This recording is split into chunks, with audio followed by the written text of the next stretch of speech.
welcome to Business Standard feature video. Today we talk about Hokey Pokey Ice Creams, which is planning to take its interactive ice cream counters beyond its own stores by tying up with 25 outlets of the coffee chain Barista Lavazza across the country.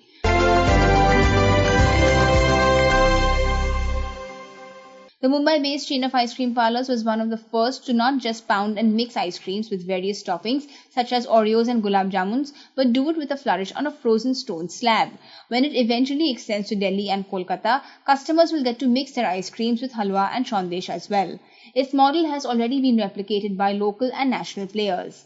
HUL had launched the Chill Grill and Ice Slab for similar theatrics at 30-odd swirl parlours in 2011.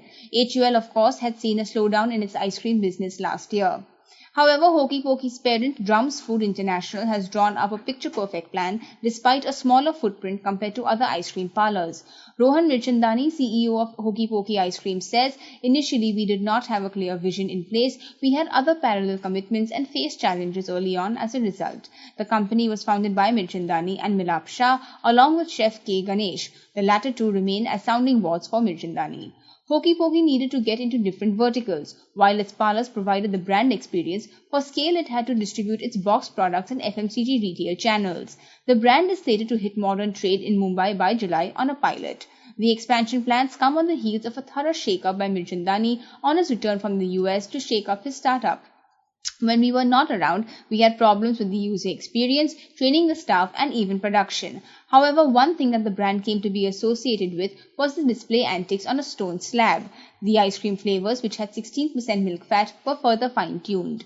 Hokey Pokey has 20 flavors that can be mixed with various condiments for many more permutations. However, while scoops of the basic flavors come for 50 rupees a piece, a fancy creation taking after Ben & Jerry's ice cream comes for 85 rupees a scoop in a waffle cup.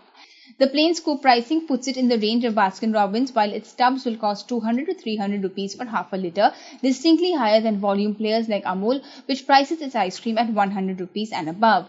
However, when you pick up a box of Hokey Pokey, you won't have a pick of its basic flavours, but its creations that are made at its stores.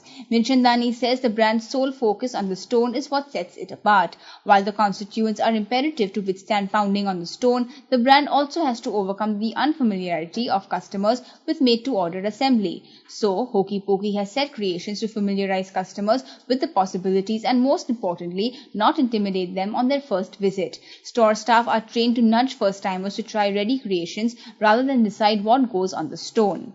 Hokey Pokey has reached out to people solely via social media so far, including a campaign featured in the MITS Loan Management Review. It had scanned big data to find everyone who had ever tweeted about it and sought out 8 to 10 handles with influence to invite them to try out its new flavors. The campaign clocked a 49% increase in brand awareness and 40% increase in sales over the last 16 months. However, interactive parlours are catching on fast with other ice cream players. Vadilal has gotten off the block with parlours for its artisanal gelato brand Melt In, with important display machines that create an ambience for the customer to interact with and see the product in, says Rajesh Gandhi, Managing Director of Vadilal Industries. Hokey Pokey will have to watch out for much larger players now.